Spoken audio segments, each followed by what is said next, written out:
എറണാകുളത്ത് ഗർഭിണിയെ മുഖത്തടിച്ച ഇൻസ്പെക്ടർ പ്രതാപചന്ദ്രൻ സേനയ്ക്കുള്ളിലെ സ്ഥിരം പ്രശ്നക്കാരൻ.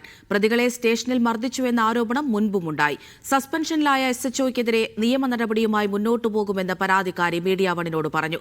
2024 പരാതി ലഭിച്ചിട്ടും ഒളിച്ചുവെച്ച മുഖ്യമന്ത്രി ജനങ്ങളോട് മാപ്പ് പറയണമെന്നായിരുന്നു പ്രതിപക്ഷ നേതാവിന്റെ പ്രതികരണം. കൊച്ചി നാർക്കോട്ടിക് ACPക്കായിരിക്കും അന്വേഷണ ചുമതല. ഗർഭിണിയായ സ്ത്രീയെ പോലീസ് സ്റ്റേഷനിൽ മർദ്ദിക്കുന്ന ദൃശ്യങ്ങൾ പുറത്തുവന്നതിന് പിന്നാലെ എറണാകുളം നോർത്ത് സ്റ്റേഷനിലെ SHO ആയിരുന്ന പ്രതാപചന്ദ്രനെ സസ്പെൻഡ് ചെയ്ത് ദക്ഷിണ മേഖല IG ഉത്തരവിറക്കിയിരുന്നു.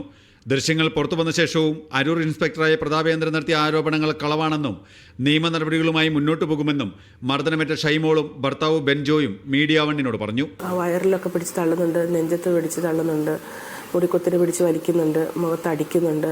ബാക്കിയെല്ലാം തെളിവായിട്ടുണ്ട് എൻ്റെ കയ്യിൽ.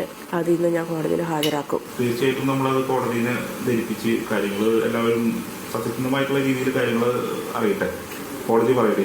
പോലീസിന്റെ തനിനിറം ഒന്നുകൂടി വ്യക്തമായെന്നും ഒരു പോലീസ് സ്റ്റേഷനിൽ നടക്കുന്ന കാര്യങ്ങൾ മുഖ്യമന്ത്രി അറിയുന്നില്ലെന്നും പ്രതിപക്ഷ നേതാവ് VD സതീശൻ കുറ്റപ്പെടുത്തി. പിണറായി വിജയന്റെ പോലീസിന്റെ തനിനിറം ഒന്നും കൂടി ജനങ്ങളുടെ മുന്നിൽ തുറന്നു കാട്ടുകയാണ്.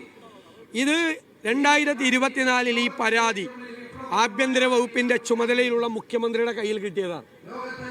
അതിനെക്കുറിച്ച് ഒരു നടപടിയും എടുക്കാതെയാണ് മുഖ്യമന്ത്രി ഇത് ഒളിച്ചുവെച്ചത്. നിലവിൽ സസ്പെൻഷനിലായ പ്രതാപചന്ദ്രൻ പ്രതികളെയും പരാതി പറയാനെത്തിയ ജീവനക്കാരെയും മർദ്ദിച്ചെന്ന ആരോപണങ്ങളും മുമ്പ് ഉയർന്നിരുന്നു. പോലീസ് സേനയ്ക്കുള്ളിൽ മിന്നൽ പ്രതാപൻ എന്ന ഇരട്ടപ്പേരും ഇയാൾക്കുണ്ട്. മീഡിയ 1 കൊച്ചി.